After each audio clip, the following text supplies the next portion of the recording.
జూబ్లీహిల్స్ అంటేనే ఒక సంపన్నులు నివసించే ప్రాంతంగా పేరుంది అధ్యక్ష. కానీ జూబ్లీహిల్స్ నియోజకవర్గం పరిస్థితి చూస్తే దానికి పూర్తి భిన్నం అధ్యక్ష. పేరుకి జూబ్లీహిల్స్ నియోజకవర్గం, కానీ అక్కడ ఉండేది మొత్తం కూడా పేద ప్రజలు. ఎందుకంటే పేరుకి జూబ్లీహిల్స్ నియోజకవర్గం అయినప్పటికీ అక్కడ ఉండేది బోరబండ, రెహమత్ నగరు, షేక్పేట, ఎర్రగడ్డ, వెంగళరావు నగరు, ఈ రకంగా మొత్తంగా ఒక బస్తీలు, స్లమ్స్తో కూడిన ఏరియా అధ్యక్ష. హైదరాబాద్లోని హైదర్గూడలో 1963లో ఇక్కడే హైదరాబాద్ మహానగరంలోనే గోపీనాథ్ గారు జన్మించినారు అధ్యక్ష. తర్వాత వారు ఇక్కడే చదువుకుని ఇక్కడే మరి ఉస్మానియాలో డిగ్రీ కూడా చేసి తర్వాత ఎన్టీ రామారావు గారికి వీర అభిమానిగా తెలుగుదేశం పార్టీ స్థాపించిన తర్వాత వారు రాజకీయాల్లో అడుగుపెట్టినారు. నాకు బాగా గుర్తుంది అధ్యక్ష, మేము చిన్నప్పుడు మన ఎమ్మెల్యేలకు ఇచ్చిన క్వార్టర్స్ ఏవైతే ఉన్నాయో బషీర్బాగ్లో, అక్కడ మా కుటుంబం అంతా ఉండేది. పెద్దలు కేసీఆర్ గారు ఆనాడు శాసనసభ్యుడిగా ఉన్నప్పుడు మొట్టమొదటిసారి 85లో న్యూ ఎమ్మెల్యే క్వార్టర్స్లో నివాసం ఉండేది అధ్యక్ష. మేము కూడా అక్కడే ఉండేది. అక్కడ నుంచి బయటకు వచ్చి ప్రస్తుతం ఉన్న సెక్రటేరియట్ ముందుగా ఇప్పుడు ఎక్కడైతే అమరజ్యోతి ఉన్నదో అక్కడ మాకెప్పుడు ఒక కటౌట్ కనబడేది అధ్యక్ష. మొట్టమొదటి కటౌట్ బహుశా చాలా మంది హైదరాబాద్లో చూసింది అదే అయి ఉంటుంది. ఎన్టీ రామారావు గారి నిలువెత్తు కటౌట్ పెట్టి కృష్ణుడి రూపంలో, రాముడి రూపంలో పెట్టి కింద రాసి ఉండేది అధ్యక్ష, మాగంటి గోపీనాథ్ అని చెప్పి రాసి ఉండేది. ఒక రకంగా చెప్పాలంటే హైదరాబాద్లో ఈ కటౌట్స్ కల్చర్ కానీ, రకంగా చెప్పాలంటే ఆనాడు తెలుగుదేశం పార్టీ అధికారంలో ఉన్నప్పుడు ఈ రకంగా మరి ఒక పర్మనెంట్గా ఒక కటౌట్ తనకంటూ ఏర్పాటు చేసుకున్న నాయకుడు మాగంటి గోపీనాథ్ గారు. వారు చాలా క్రియాశీలంగా ఉండేది అధ్యక్ష రాజకీయాలు. చిన్న స్థాయి నుంచి కూడా మరి మొదటి నుంచి కూడా చాలా క్రియాశీలంగా విద్యార్థి దశ నుంచి కూడా రాజకీయాల్లో ఉన్నారు. తెలుగు యువతలో పనిచేశారు. ఒక పార్టీ ఒక నాయకుడిని నమ్ముకుంటే చివరిదాకా వారు ఒకసారి ఎన్టీ రామారావు గారి నాయకత్వంలో నడిచారు. తర్వాత తెలుగుదేశం పార్టీ ఇక్కడి నుంచి మాయమైన తర్వాత వారు కేసీఆర్ గారితో కలిసి మరి కష్టం వచ్చినా నష్టం వచ్చినా మరి 2 సార్లు కేసీఆర్ గారి నాయకత్వంలో ఎమ్మెల్యేగా గెలిచి మొదటిసారి ఎన్టీ రామారావు గారి పార్టీ తెలుగుదేశం పార్టీలో 14లో ఆనాడు మరి గెలిచి తర్వాత మరి టీఆర్ఎస్ నుండి కూడా 2 సార్లు ఎమ్మెల్యే అయినారు అధ్యక్ష. ముఖ్యమంత్రి గారు చెప్పినట్టు హ్యాట్రిక్ కొట్టడం ఎమ్మెల్యేలకు అంత సులువు కాదు అధ్యక్ష. గోపీనాథ్ గారి గురించి ఒక మాట చెప్పాలంటే అధ్యక్ష, వారు చనిపోయిన రోజు నేను హరీష్ రావు గారు ఇద్దరం ఏఐజీ హాస్పిటల్ నుండి బయలుదేరి వాళ్ళ ఇంటి దగ్గరికి వెళ్ళి కొన్ని ఏర్పాట్లు చేద్దామని ముందుకు పోయినాం అధ్యక్ష. ఆ రోజు నిజంగా ఆశ్చర్యం అనిపించింది మాకు. చెప్తారు అధ్యక్ష, మన హైదరాబాద్లో సామెత చెప్తారు, ఊపర్ షేర్వాణి అందరు పరేషాని అని. అక్కడ పోయిన తర్వాత నేను హరీష్ రావు గారు నిజంగా ఆశ్చర్యంలో నేను గోపీనాథ్ గారు ఉండే ఇల్లు ఒక మాదాపూర్ ఆ ప్రాంతంలో చాలా చిన్న ఇల్లు అధ్యక్ష. నాకు తెలిసి 250-300 గజాలు కూడా ఉంటుందో ఉండదో, చాలా చిన్న ఇల్లు.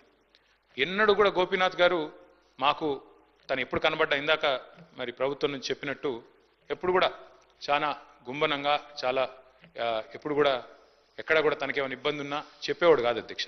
అక్కడ పోయిన చూసిన తర్వాత వాళ్ళ 3 పిల్లలు అక్షర, దిశిర, వాత్సల్య 3 పిల్లలు అధ్యక్ష. ఇంకా చిన్న పిల్లలు 20, 21, 22 ఏళ్ళు ఉంటాయి. ఎవరు కూడా ఇంకా పెళ్ళి అవ్వలేదు, సెటిల్ అవ్వలేదు. వాళ్ళని చూసి బాధపడ్డాం. తర్వాత ఇల్లు చూసి కూడా బాధపడ్డాం, ఇట్లా ఉన్నారా ఈయన ఇన్ని రోజుల్లో. ఎందుకంటే ఎప్పుడు ఏ ఫంక్షన్ వచ్చినా బాగా లావిష్గా ఖర్చు పెట్టేటోడు అధ్యక్ష. ఊపర్ షేర్వాణి అందరు పరేషాన్ ఎందుకన్నా అంటే ఎక్కడ కూడా ఏంటంటే తెలియనియలే మాకు ఈ కష్టం ఉందని కానీ ఇంకోటని కానీ. తెలంగాణ ప్రభుత్వం ఆనాడు బతుకమ్మ చీరలు అనే కార్యక్రమం మనం 2016-17లో ప్రారంభించినాం అధ్యక్ష. కానీ అంతకంటే ముందే గోపీనాథ్ గారు తన కాన్స్టిట్యున్సీలో బతుకమ్మకి చీర పెట్టే ఒక సంస్కృతిని కూడా తీసుకొచ్చింది గోపీనాథ్ గారు అధ్యక్ష.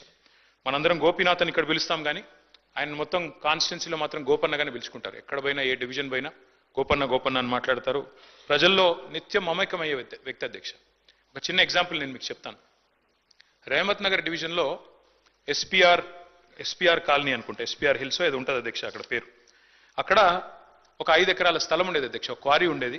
ఆ క్వారీ మొత్తం అయిపోయింది. దాని క్వారీ అంతా కూడా ఎక్స్కవేషన్ అయిపోయింది. అక్కడ కబ్జా పెట్టడానికి చుట్టూ బస్తీలు అవి ఉన్నాయి. అక్కడ కొంతమంది కబ్జా పెట్టడానికి ప్రయత్నం చేస్తూ ఉన్నారు లోకల్ వాళ్ళు కొంతమంది ఎవరు.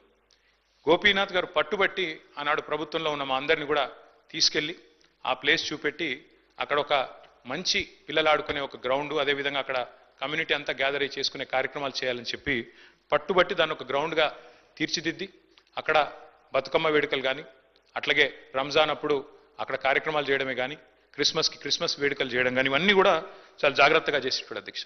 దాంతోపాటు అధ్యక్ష వారు మరి బతికినంత కాలం ఒక మాస్ లీడర్గా ప్రజల మధ్యనే ఉంటూ ఎప్పటికప్పుడు డైనమిక్గా తిరుగుతూ అర్ధరాత్రి సమస్య వచ్చినా అపరాత్రి సమస్య వచ్చినా అధికారులను వెంటనే సంప్రదించి పనులు చేసి పెట్టే ఒక మంచి మనస్తత్వం ఉన్న నాయకుడు అధ్యక్ష మరి గోపీనాథ్ గారి మరణం, ఎందుకంటే మా నగర పార్టీ అధ్యక్షుడు కూడా వారు, దాంతోపాటు కేసీఆర్ గారికి మరి నమ్మిన విధేయుడిగా, ఎన్ని ఒత్తిళ్లు వచ్చినా మరి ఒక నమ్మిన విధేయుడిగా మరి పార్టీలో 2 సార్లు గెలిచిన తర్వాత అదే పద్ధతుల్లో కొనసాగారు అధ్యక్ష.